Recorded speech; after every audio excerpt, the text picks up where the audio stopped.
Waalaikumsalam. Alhamdulillah, wassalatu wassalamu ala Rasulillah wa ala alihi wa sahbihi wa man wala amma ba'd. Wa inna sallallahu hadis kitabullah wa khairal hadi Muhammadin sallallahu alaihi wasallam wa khairul umuri awsatuha wa sharrul umuri muhdatsatuha kullu muhdatsatin bid'ah wa kullu bid'atin dhalalah wa kullu dhalalatin finnar. Bismillahirrahmanirrahim. Para jamaah kang dipun mulyakaken kaliyan Allah, sebelum kita memulai membahas bab yang kelima, mari kita sama-sama mengucapkan alhamdulillahirabbil alamin sebagai ungkapan rasa syukur kita kepada Allah Subhanahu wa taala karena kita diberikan usia yang panjang yang kemudian bisa bertemu dengan tahun baru 1446 Hijriah. Artinya tahunnya bertambah, tapi sebenarnya kesempatan hidup yang Allah berikan kepada kita berkurang. Tahunnya tambah, tapi sejak ini kesempatan hidup kita berkurang 1 tahun. Semoga Allah senantiasa memberikan hidayah, ma'unah, taufik kepada kita semua sehingga tahun yang akan datang ini bisa menjadi lebih baik daripada tahun-tahun yang telah lewat. Amin amin ya rabbal alamin. Lebih-lebih, ngapunten, kita memasuki bab yang babnya ini bab ritual, bab yang pernah dialami oleh baginda Rasulullah Shallallahu Alaihi Wasallam di sahabat-sahabat yang baru masuk Islam itu kemudian menjadi murtad. Ya, bab yang akan kita bahas ini, bab yang berupa nasikh dan mansukh, bab yang mau tidak mau itu memang terjadi di dalam Islam. Salah menjelaskan, tidak lengkap menjelaskan, itu juga berakibat fatal. Sehingga Sayyidina Ali pernah menegur seorang pendakwah ketika ditanya oleh Sayyidina Ali, hal ta'rifu an-nasikh wal mansukh? Dijawab la. Halakta wa ahlakta. Kamu merusak diri kamu sendiri dan merusak orang lain. Karena memang nasikh dan mansukh atau di dalam bahasa sederhananya menyalin, mengganti hukum. Nah, ini ketika ada nasikh dan mansukh ini ya kemudian banyak para sahabat yang terprovokasi oleh orang-orang Yahudi yang kemudian menganggap bahwa Muhammad itu pelin-pelan, tidak konsisten,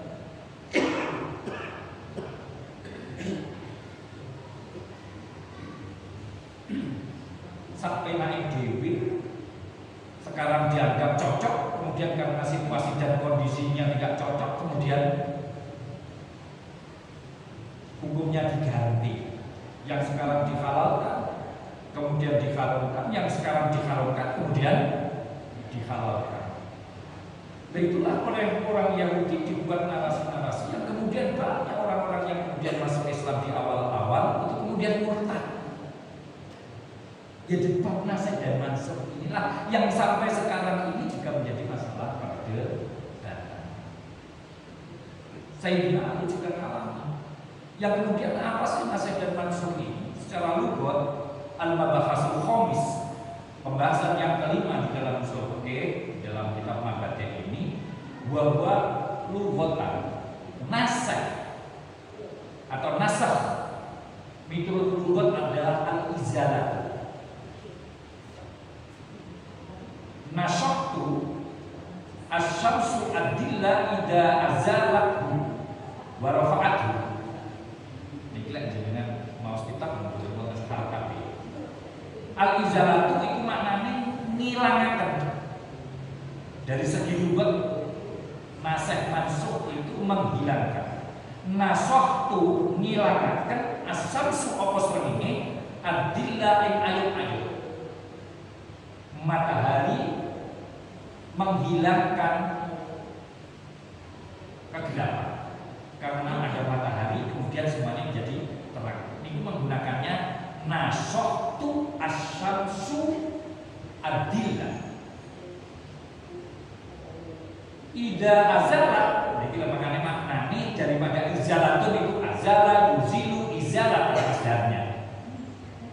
Fi'il madina azalat ida azalat ing dalem nalikane us karena fi'il madi ada us karena zaman madi yang sudah lewat. Ida azalat ing dalem nalikane us ngilangaken apa sanes hu ing adillah ketika matahari sudah menghilangkan kegelapan warofa'at bin bisatiha warofa'at lan ngilangaken apa sanes hu ing dilla bin bisatiha kelawan lumebere gumebiare sanes.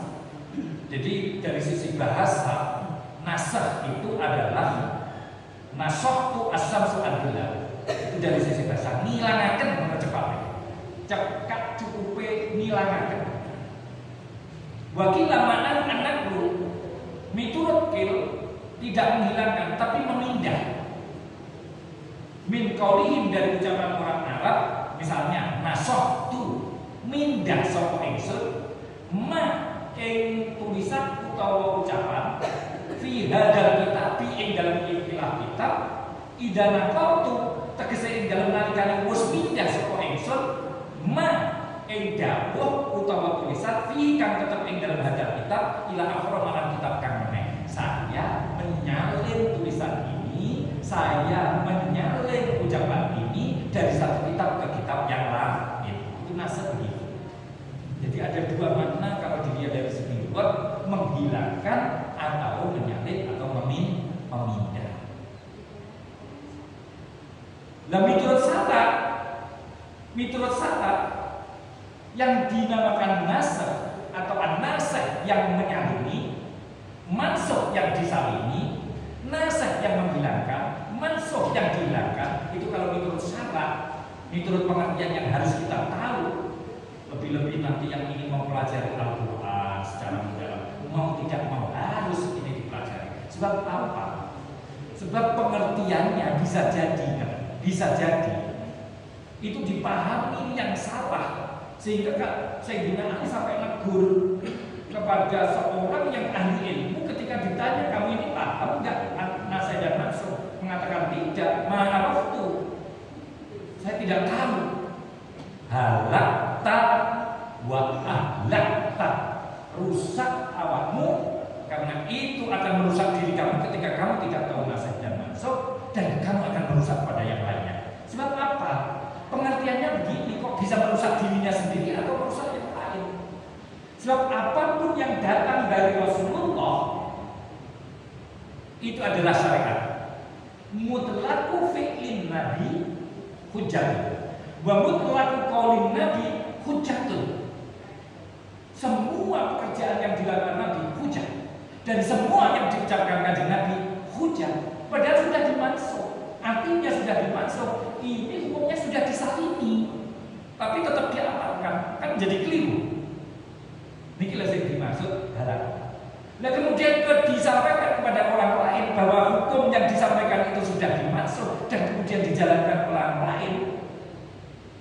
Jadi kan berarti ahlak kamu merusak kepada orang yang lain karena keterangan yang kamu sampaikan ternyata sudah dimansukh. Artinya apa? Hukum itu sudah disalini, hukum itu sudah diganti. Dan maka banyak kemudian propaganda dari orang-orang Yahudi ketika mengetahui nasih dan mansukh apa yang terjadi di dalam Al-Quran, terjadi di dalam fiqh Nabi, itu dianggap plimpah. nabimu lho. Oh, saiki ngalalne sesuk ngalone. Saiki dihalalne sesuk dihalalne. Gak konsisten. Al-Quran tidak konsisten, nabimu juga tidak konsisten. Dan ini coba. Kalau kita tidak memahami nasihat dan maksud, makanya bab yang kelima ini nasihat dan maksud ini kita harus tahu betul agar kita tidak terbawa kepada kerusakan karena kita menjalankan sesuatu yang sebenarnya sudah dimaksud. Makanya yang waktu Yesahal masih mondok sama baik kata ngaji dulu marom. Kitab hadis kita hadisul ahkam, hadis-hadis yang membicarakan tentang hukum tidak boleh dibaca. Tapi hebatnya Yesahal tetap dibaca, bukan karena Yesahal itu membantah kepada orang tuanya dan gurunya, tapi karena ingin tahu mengapa orang tua saya, kenapa guru saya melarang saya membaca kitab Bulughul Maram. Setelah dibaca dan dipelajari antara satu hadis dengan hadis yang sama, padahal satu qadhiyah, tapi hukumnya berbeda. Satu contoh, misalnya di dalam satu hadis mengatakan bahwa idahnya seseorang yang ditinggal mati oleh suaminya itu 1 tahun penuh. Sementara di dalam hadis yang lain tidak, 4 bulan 10 hari. Nah ini kan tidak sama. Dan itu orang awam. Kok waduh hadis diomong nih bahwa masa iddah pada wanita yang ditinggal mati oleh suaminya itu 1 tahun disampai 1 tahun ya bener kan wong itu. Sebab menyangkut nafkah. Karena di Al-Quran dijelaskan itu nanti contohnya. Ini kita bahas nasihat dan maksudnya dulu agar kita mengetahui sebenarnya nasihat dan maksud itu seperti apa dan kemudian implementasinya. Nanti ini Pak. Dan itu Al-Quran itu wis ngelekne marang Kanjeng Nabi. Ngelekne marang Kanjeng Nabi. Wa idza badalna ayatan makana ayatin wallahu a'lamu bima yunazzilu qalu innama anta muftar. Ketika aku Allah mengganti satu ayat dengan hukum yang lain, ayat yang lain, niscaya engkau Muhammad nanti kamu dianggap sebagai orang yang sakarpe diri dimutakan. Tapi di tengah-tengahnya Allah juga sudah memperingatkan aman. Sebab wallahu a'lamu bima yunazzilu. Allah di dalam jumlah itu ada jumlah mubalaghah, jumlah yang menengahi antara satu jumlah dengan jumlah yang lain, yang itu sudah menjelaskan menenangkan Muhammad tenang. Wallahu a'lamu bima yunazzilu. Allah betul-betul mengetahui apapun yang diturunkan. Tapi yang dihadapi Kanjeng Nabi ya seperti itu. Banyak kaum muslimin yang awam apa kemudian murtad karena diredaksikan, dibuangkan oleh orang-orang Yahudi bahwa Tuhanmu pelin-pelan, Tuhanmu tidak konsisten. Padahal lek salah itu kok ya benar. Sebab kalau syaratnya itu maknanya begini. Nasab menurut syarat adalah raf'u hukmin syar'iyyin. Raf'u hukmin iku ngilani hukum. Syar'iyyin kang bangsa syarat bidalilin kelawan dalil, syar'iyyin kang bangsa syarat mutaakhirin kang dari akhir. Kan berarti satu hukum diganti dengan hukum yang lain, memindah hukum ini untuk kemudian melakukan hukum yang terakhir. Nah itu lagi katanya kan Pak dan benar kan, berarti pelan kan. Ya terus ayat kemudian fungsinya apa? Nah ini cara memahaminya mudah. Makanya ulama menafsiri, menjelaskan yang dinamakan nasr itu adalah inqida'u muddatil ibadah. Inqida'u muddatil ibadah. Jadi tutuke mongso ibadah. Jadi selesainya masa ibadah. Sehingga gampang, enak rasanya. Wis entek mongso ibadah itu kemudian turun perintah yang lain. Nah itu contoh. Contoh, fi'lun nabi. Jadi sunnatun fi'liyatun, ketika pertama kali perintah sholat dijalankan, itu kiblatnya adalah ke Masjidil Aqsa. Di Masjidil Aqsa itu jenenge nasbus sunnah bil kitab, yaitu ka istiqbal Baitul Muqaddas, seperti menghadap ke Baitul Muqaddas as-sabiti kang tetep bisunati kelawan sunat al-fi'liyah kang bangsa penggawean. Artinya kiblat yang pertama ketika muslimun menjalankan ibadah sholat itu adalah ke Masjidil Aqsa. Fi hadis sahih ini diriwayatkan oleh hadis yang diriwayatkan oleh Imam Bukhari dan Muslim. Fa inna sallallahu alaihi wasallam istaqbala. Fa inna karena teman satune Kanjeng Nabi sallallahu alaihi wasallam istaqbala madhep sapa Kanjeng Nabi. Bu ing Baitul Muqaddas fi sholati ing dalam salat sanata asaro ing dalem sittata asaro ing dalem 16 sahdon apane mulane. Jadi Kanjeng Nabi sholat menghadap ke Baitul Maqdis selama 16 bulan. Nusi ngomong kodem salimi, apa hadis niku wau rupane istiqbala fi sholati sittata asara sadr bikoli kelawan dawe Allah taala kalimah sapa Allah. Rupane ayat apa? Wa walli wajhaka satrul masjidil haram. Wa walli mongko madhep sapa sira Muhammad wajhaka ing wajah sira satrul masjidil harami ing arah-arah masjidil kang mulya niki Pak. Jadi kalau didelok kan dimanipulasi dhewe tak ada yang bisa menyesatkan. Berarti enggak konsisten. Berarti Islam sak penake dhewe. Kan saat itu Rasulullah menghadapi niki bisa kepotan. Karena apa? Pada saat itu Rasulullah posisi sudah di Madinah. Ketika umat Islam oleh Rasulullah kiblatnya kemudian diarahkan ke Masjidil Haram, itu persepsinya digoyah gak karuan. Muhammad rindu kepada tempat kelahirannya. Terus ngaten dibodoh sakal-kalan sehingga para sahabat yang kemudian imannya belum kuat, ya banyak yang kemudian terpengaruh oleh propaganda orang yang pinter yang betengan, repot. Bahkan di dalam keterangan sih iso ngalah yang pengiran tau. Cantik duwe tak duwe akal duwe kemampuan luwe. Karena Allah Taala sampai ada makalah yang mengatakan yang sanggup mengangkat orang Yahudi itu merah. Ini gila Pak. Maka dan itu memang harus terjadi. Enak nanti mud apa inqidau muddatil ibadati entek mongsone ibadah. Artinya masa ibadah untuk menghadap ke Baitul Maqdis itu hanya 16 bulan. Setelah itu baru dihadapkan ke Masjidil Haram untuk kestunai. Nah cara logikanya penanya adalah supaya awake dhewe nanti mudah. Niki kudu ngerti sehingga ketika nanti ada omongan wah Islam niku pelimpang, Islam tidak konsisten, Islam bolak-balik. Nah dari nasih dan mansuh inilah kemudian muncul kaidah. Muncul dan timbul kaidah bahwa nasih dan mansuh itu adalah tidak hanya terjadi di dalam Islam itu sendiri, tapi juga sekaligus terjadi di masa-masa nabi-nabi sebelumnya.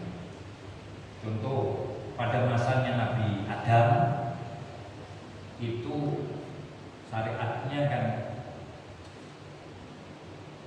boleh menikah antara keluarga. Nabi Adam punya anak pertama Qabil dan saudara kembarnya perempuan yang bernama Ikrimah. Lahir lagi kedua namanya Habil, punya saudara perempuan namanya Lubaba. Labuda. Nah itu pernikahannya disyariatkan sehingga Qabil padahal Qabil ganteng kembarani Iklimah ayu. Sementara adiknya itu namanya Habil, boten pati ganteng. Dua saudara kembar namanya Labuja, nggih boten pati ayu. Jadi awal Islam, awal umat itu sudah kacau itu ya, karena ayu dan tidak ayu. Lah dinikahkan oleh Nabi Ibrahim sing Qabil dientuk ni kembarane Habil, sing Habil dientuk ni kembarane Qabil. Qabil no sebab aku ganteng, saudaraku kembar ayu. Lek pengen rabek nek aku rabek no ngarang saudaraku kembar. Qabil yo ben entuk saudara kembarnya, Habil yo ben entuk saudara kembarnya, sudah ditentang. Tapi syariatnya Allah tetap menikahkan saudara itu. Nah karena saat itu kemudian diuji. Saiki lek sing bener itu nanti akan diterima oleh Allah Subhanahu wa taala. Ya akhirnya mempersembahkan itu istilahnya korban, dan itulah yang kemudian yang diterima Habil. Yaitulah Habil akhirnya menikah sama saudaranya Qabil Kimayu sing elek entuk ayu, sementara yang Qabil ganteng dihitung saudarane Habil yang namanya Labuja itu tempat ayu. Akhirnya kan protes, dan disitulah karena kecemburuan dan tidak mau menjalankan apa yang disyariatkan oleh Allah, padahal sudah diuji dengan korban yang dipersembahkan yang ternyata diterima adalah korbannya Habil. Artinya apa yang diterima adalah pendapatnya Habil itu. Inilah akhirnya terjadi sampai sekarang pembunuhan pertama yang dilakukan oleh umat manusia adalah pembunuhan Qabil terhadap Habil. Ini gila banget. Dan syariat itu sudah dirasai, disalini dalam kanjeng Nabi Muhammad SAW, yang dimana di syariatnya Nabi Muhammad tidak boleh menikahi kepada saudaranya sendiri. Termasuk dinasih lagi pada masanya Nabi Nuh. Masanya Nabi Nuh itu syariat ketika dilanggar, ketika dikufuri, Nabi Nuh meminta kepada Allah Subhanahu wa taala diharuskan, dibunuh, dihabiskan. Entek nih, kok kafir itu entek. Sehingga cuma yang tersisa adalah orang-orang yang mengikuti kepada Nabi Nuh, yang kurang lebih cuma 80 orang. Entek kabeh orang-orang yang musyrik. Niku syariatnya Nabi Nuh. Lah itu dinasih, diganti oleh syariatnya Nabi Ibrahim yang mengatakan bahwa faman tabi'ani fa innahu minni wa man asani fa innaka ghafurur rahim. Faman mongko utawi sing sapa wong lamun iki Quran tabi ayu anut sapa man ingsun fa innahu mongko temen satu neman minni kus ngasake ingsun. Syariatnya Nabi Ibrahim, barang siapa yang mengikuti kepada saya maka termasuk golongan saya. Ayo iman. Tapi baman asoni fa innaka ghafurur rahim. Baman utawi sing sapa wong lamun aso itu dulu pas sapa mani ingsun fa innaka mongko teman satu panjenengan Allah taala ghafur itu zat kang akeh oleh paling pengapura rahimun tur kang welas asih. Akhirnya apa? Mboten dipateni, ditunggu, dicapai sampai kemudian iman, dan itu berlaku sampai masanya Rasulullah SAW. Benar, bahkan kanjeng Nabi ketika ditawari oleh malaikat bagaimana orang-orang kafir Mekah yang mengganggu bahkan sampai membunuh Rasulullah SAW mau dihancurkan oleh malaikat Jibril, tapi benar salah.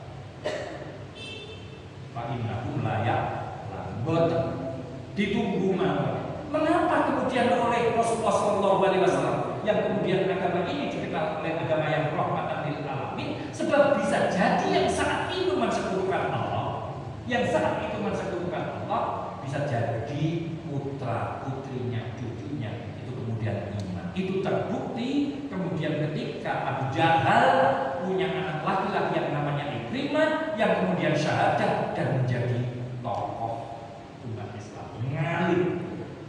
Abu Lahab pun juga punya putri yang namanya Darrah yang kemudian iman kepada Rasulullah SAW. Jajal, corok, itu kemudian hanguskan sama sekali. Berarti di tulang sulbinya, di tulang punggungnya itu Rasulullah sempat diimam mukasafah sehingga tahu bahwa di apa istilahnya di mani apa misalnya itu ada keimanan, calon keturunannya ada iman, sehingga gak bisa syariatnya Rasulullah SAW itu ketika iman harus kita bunuh sadar. Inilah yang kemudian kita pahami dengan rahmatan lil alamin, sebab bisa juga wis ben urip masya kafir. Padahal kafir itu kan dulu mboten kanten-kantenan. Mangan diuripi karo Allah Taala, urip nang bumine Allah Taala, dinumi Allah Taala, dicukupi Allah Taala. Ngono lho sing disebutkan Allah Subhanahu wa taala. Mangkane greget kepala Jibril, Muhammad, iki tak gelar karo gula piye? Ben dak wis ben sing iman-iman kok. Karena tahu bahwa dari orang-orang ini nanti pada saatnya akan lahir anak cucu yang kemudian bisa iman kepada Allah Subhanahu wa taala. Ini Pak. Jadi gak iso kita kemudian menghakimi orang-orang kafir sebenarnya bisa jadi tetap kita iradatul khawatir selalu menyampaikan risalah Islamiyah, bisa jadi anak cucunya kemudian iman. Makanya Pak, kan sekarang saat ini ada wong tuane gak sholat, terus anak-anaknya iso gak sholat, wong tuane maca Quran ora iso, tapi anaknya ternyata hafal Al-Quran. Nanti kan kuat, termasuk tingkat lari-lari terjadi pulau itu kan dulu Pak itu ya Allah, ngeri-ngeri Pak. Tapi anaknya diserang dia pulau malah saat ini pun ngapalakan Al-Quran. Dan semacam inilah Pak. Maka kita kemudian tidak bisa menghakimi bahwa ini kudu dipateni, ini kudu dimusnahkan karena kekufurannya, ini kudu dibuang, kudu diwis pokoknya buat. Tapi bisa jadi dari anak-anak inilah kemudian terlahir orang-orang yang beriman yang kadang keimanannya luar biasa. Contohnya sekelas Abu Jahal itu yang namanya Ikrimah, menjadi seorang yang betul-betul alim. Abu Lahab punya nama anak yang namanya Darrah.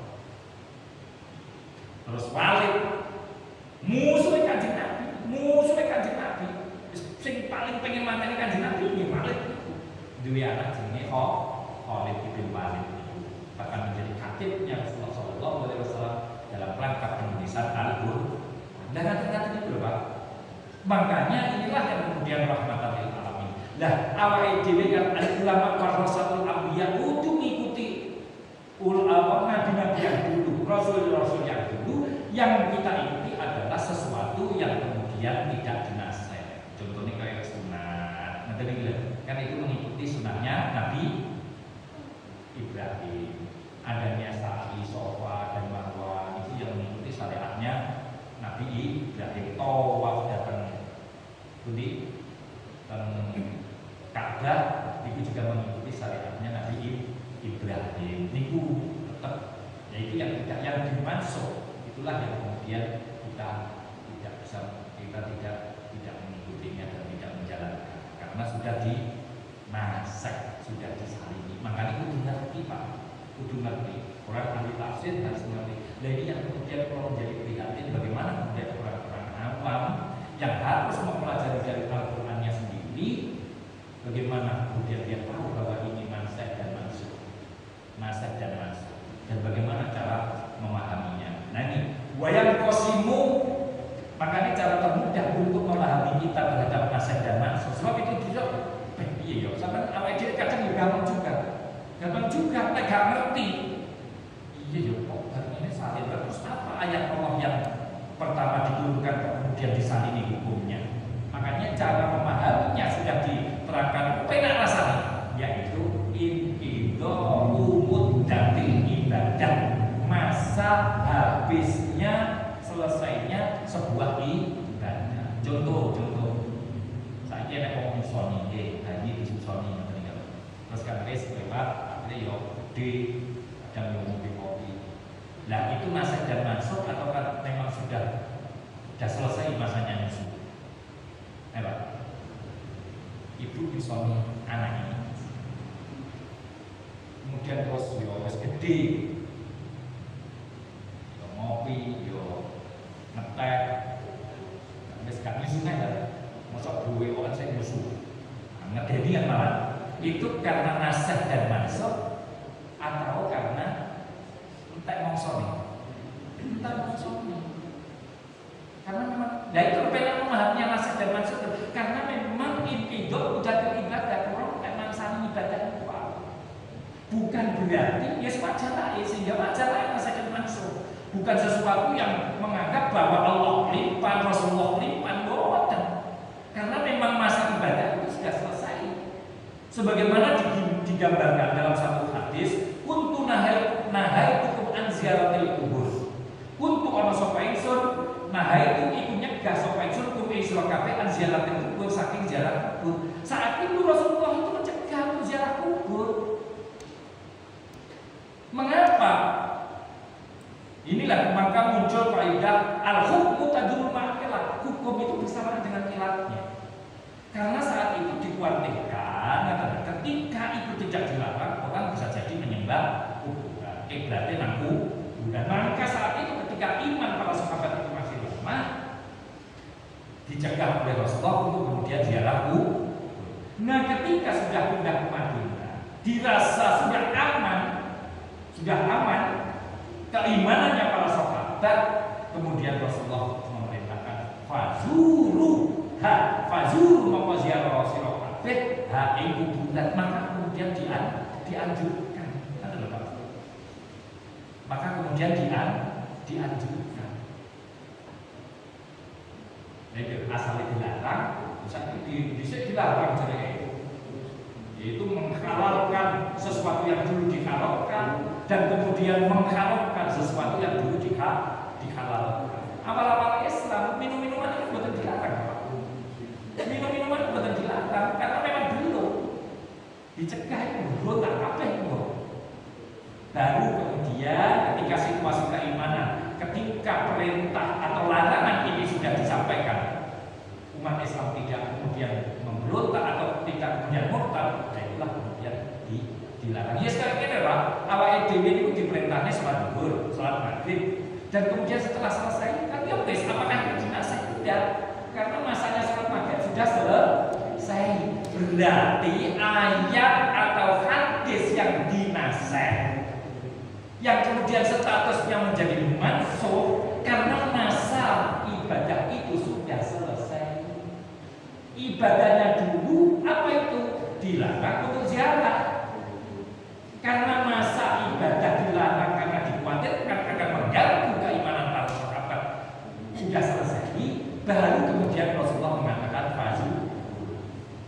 Semono ketika seseorang ziarah menghadap kiblat ke Baitul Maqdis, mongsoni ngadep ke Baitul Maqdis hanya 16 bulan, kemudian sahabat dan seluruh umat Islam kiblatnya menuju Masjidil Haram. Wis entek mangsane.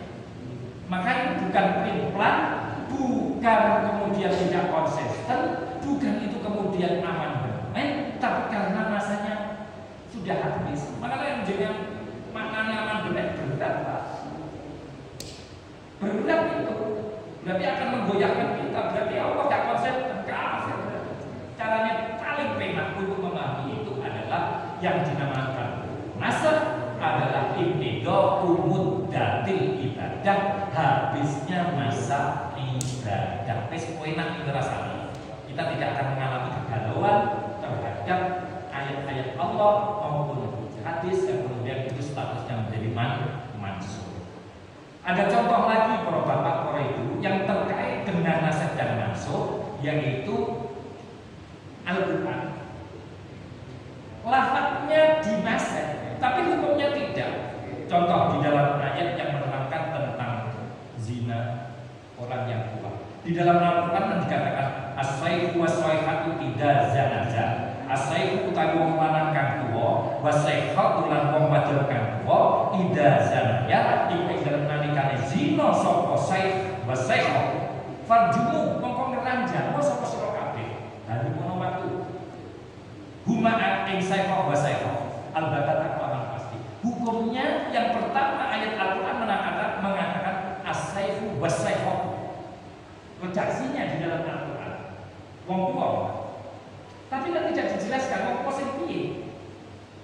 Kemudian Sayyidina Umar mengatakan, qala Umar radhiyallahu anhu, fa inna mongko teman satu kita, qad qara'a iku teman-teman, qad qara'na iku teman-teman maca akan sapa kita, ha ing ayat as-saifu was-saifatu idza zanaya farjumuha al-batata. Rawi dikatakan ini hadis as-Syafi'i sapa Imam Syafi'i wa ghairu lam yana Syafi'i.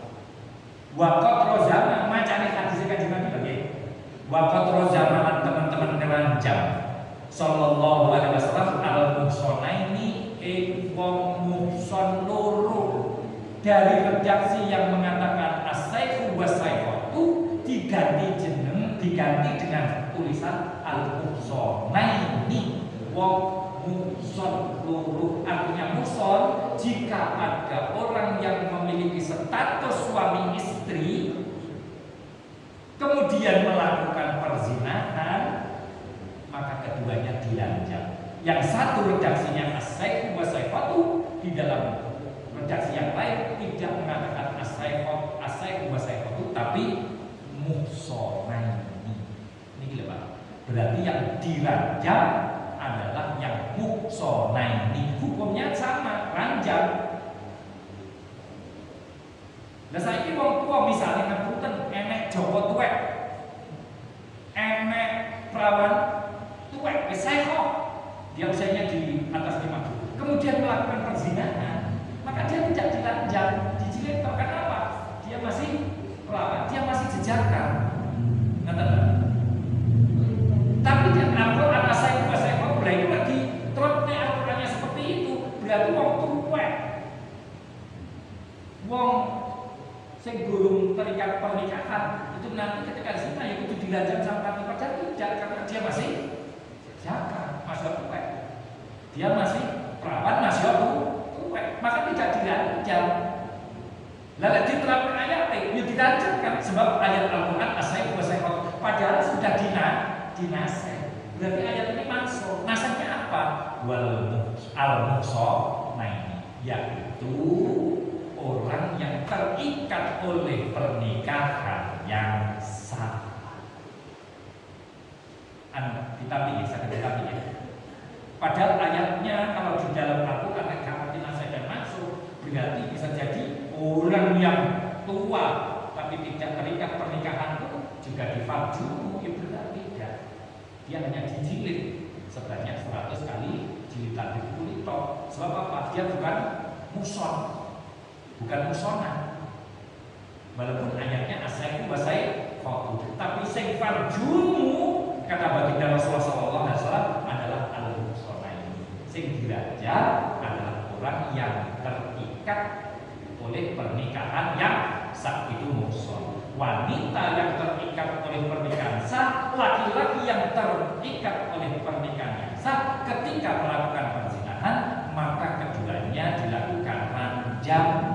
Walaupun di Al-Qur'an diredaksikan as-saifu was-saifatu. Ini kalau Pak, ini motor jelimet. Makanya tadi di awal saya katakan bahwa terkait dengan bab nomor nasab dan mansukh itu perlu dijelaskan, perlu dipelajari. Makanya akan level literanya panjenengan saged membaca artikel-artikel terkait dengan nasab dan mansukh ini. Terus nih, yang kedua-duanya dinasukh. Apakah itu rasulnya, tulisannya, atau hukumnya dinasukh? Itu kan dalam bab Raudhah Susul. Pertama itu dikatakan Raudhah ketika sudah asra Raudhah 10 kali hisab. Jadi diarani saudara Raudhah itu kalau sudah 10 kali hisab, 1, 2, 3, masih sono, itu belum. Itu dari hadis yang pertama. An Aisyah Dan riwayataken saking Siti Aisyah karena ono fima iku tetep ing dalem ayat unzila ya rupane lafaz unzila kang den turunaken apa mah rupane apa asaratu radaatin utawi 10 pira-pira susunan maklumatin kang den kinawruhi yuharrimna iku ndadekaken muhrim apa asru radaatin. Nah iku terus manusia mongko den saleni bi khamsin kelawan 5 maklumatin kang den kinawruhi, kemudian ini disalin, dinusah dengan keterangan yang lain hadisnya Kanjeng Nabi yang mengatakan tidak 10 kali disepat tapi 5 kali disepat itu sudah menjadikan saudara raudhah. Nah ini bilang Pak, misalnya saya bisa diwaca dalam hadis yang di atas, berarti yang songong itu gak malah raudhah, kan bahaya kan? Padahal itu raudhah karena apa? Sudah dimansuh. Inilah kayak yang dikatakan Sayyidina Ali, halakta wa ahlakta, kowe rusak nang awakmu karena kamu memahami hukum yang salah bahwa itu sudah dimansuh. Mau sampai nang wong liya pahami koyo apa sing sampean sampaine, berarti ya merusak orang lain.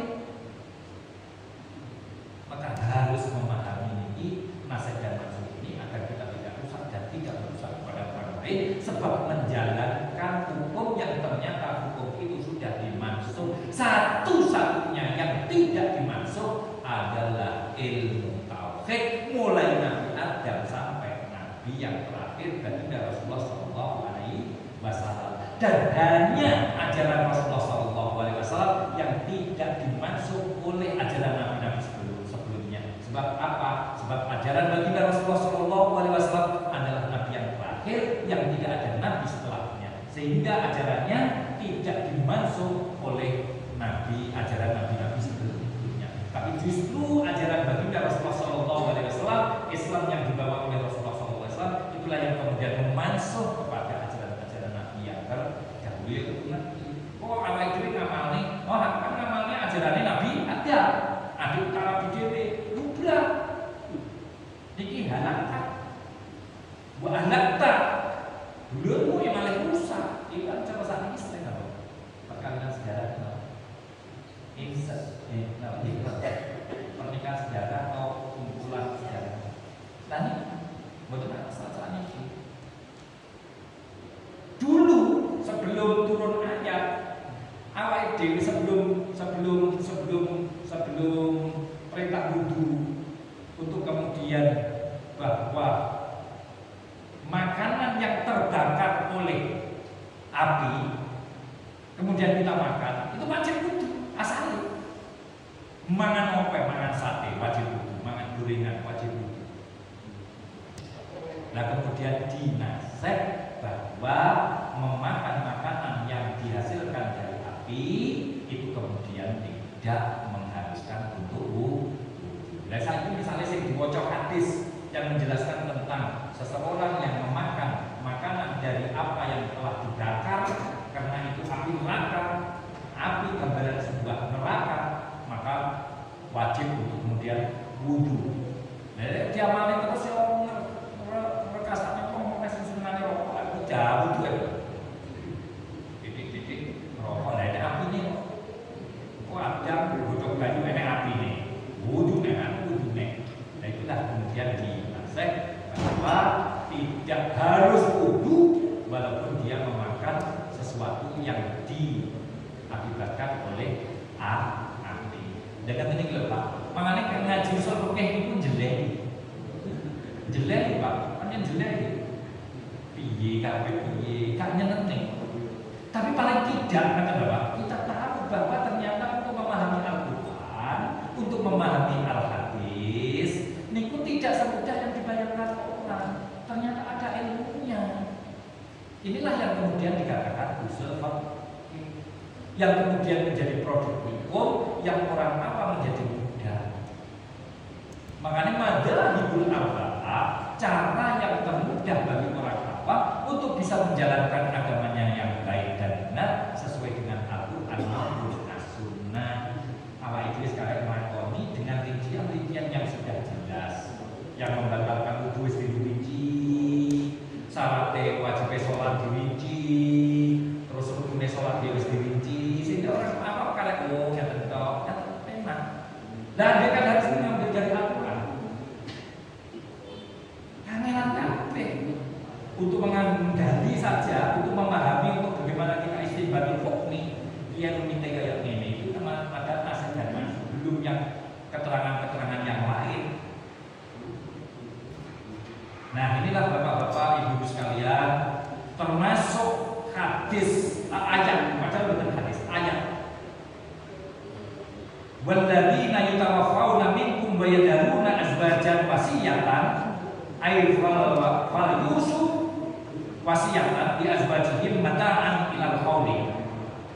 Ayat yang pertama menjelaskan bahwa orang-orang yang kemudian mau meninggal itu kemudian jika memiliki istri, falyusu sebaiknya untuk kemudian wasiat kepada ahli warisnya untuk kemudian istrinya diupeni seberapa yang harus ditanggung. 1 tahun penuh.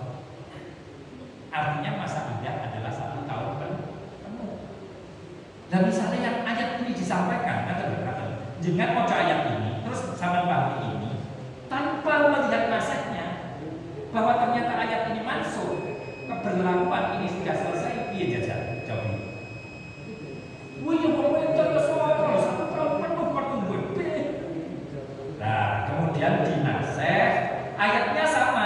Walladzina yutawaffawna minkum wa yadharuna azwajan yatawaffasna bi anfusihim arba'ata ashhurin wa asra, bahwa untuk menunggu masa iddah yaitu 4 bulan 10 hari, tapi tidak dalam 1 tahun penuh. Jadi wong wedok dangso kiprah, wong wedok dangso lagi nek yo ngono wong lanang sing ngenteni yo iso dak ra ora kok ngenteni sampai setahun. Kita harus meninggal kae siapa yang ini kata ulama, siapa yang merawat janda maka Allah akan selalu memberikan keberkahan dalam hidupnya. Wah kaya dan angka ini kalau ngenteni setahun iya. Oh maka yang masuk ini kemudian masa berlakunya sudah selesai, masa ibadahnya yang 1 tahun penuh dan kemudian diganti dengan 4 bulan 10 hari. Jadi masa idahnya bu bagi wanita yang ditinggal meninggal oleh suaminya, masa idahnya adalah 4 bulan 10 hari, tapi tidak 1 tahun, walaupun ayat itu tetap ada di dalam Al-Quran. Maka sedikit yang bisa saya sampaikan juga memberikan pencerahan bahwa ternyata kondisi nasib dan mansur itu adalah inqidha muddatil ibadah. Memang masa ibadah itu sudah habis waktunya karena ada yang menasih, ada yang kata mungkin sakit memberikan gambaran-gambaran sehingga kita tidak salah di dalam memahami keagamaan kita. Kita tidak seperti apa yang disampaikan oleh Sayyidina Ali, halakta wa ahlakta, kamu merusak diri kamu sendiri dan kamu bisa merusak kepada orang lain. Ihdinas siratal mustaqim. Assalamualaikum warahmatullahi